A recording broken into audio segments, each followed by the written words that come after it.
Mabuhay and mabuhay! We are from Block 80. I am Laika Nadine Abrio. And I am General Peros. I'm Bumatay K. Brancel Claire, videographer and editor. And we are here to present our Stranger Interaction Task. For this activity, we interviewed two individuals. The first one is an employee we met on the street, and the second one is a college student in the park. Ang unang tanong ko po is, for you, what makes good customer service? Kapag ang mga staff ay respectful, friendly, and willing to help customers need. Can you share a memorable experience with customer service, good or bad?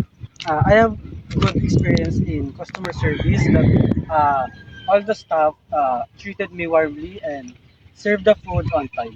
And the last question po is, what do you expect from staff in a hotel or a restaurant?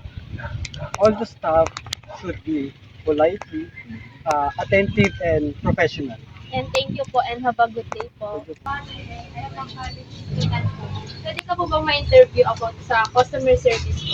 Sige po. Ate, anong estado mo sa buhay? Estudyante ka ba or empleyado? Student pa lang. Okay. Unang tanong ko po, for you po, what makes good customer service? Kapag yung mga staff approachable at helpful sa mga customers. Pangalawang tanong ko is, can you share a memorable experience with customer service? Yung mali yung naibigay sa akin na order sa restaurant. Tapos, nung nirate yung customer, yung pinatan naman nila yung order. And last question po, what do you expect from staff in a hotel or restaurant? Siyempre, dapat hospitable sila. Tapos, kind. Tsaka, lalong-lalo na inisip nila yung customer. Kung may kailangan pa ba yung customer. Okay po. Yun lang po. Thank you po. Have a good day. When we asked about what makes good customer service, both respondents highlighted the importance of being approachable and helpful.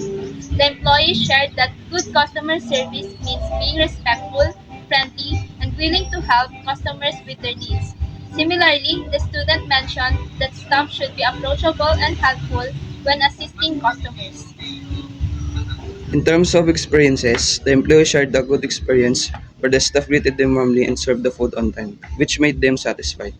On the other hand, the student shared an experience where their order was incorrect, but when they raised their concern, the staff immediately replaced it. This shows that even when problem happen, good service recovery can still create a positive impression. When it comes to expectations, both respondents agreed that staff in hotels or restaurants should be polite and attentive. The employee also mentioned professionalism, while the student highlighted the importance of being hospitable and considering the needs of customers.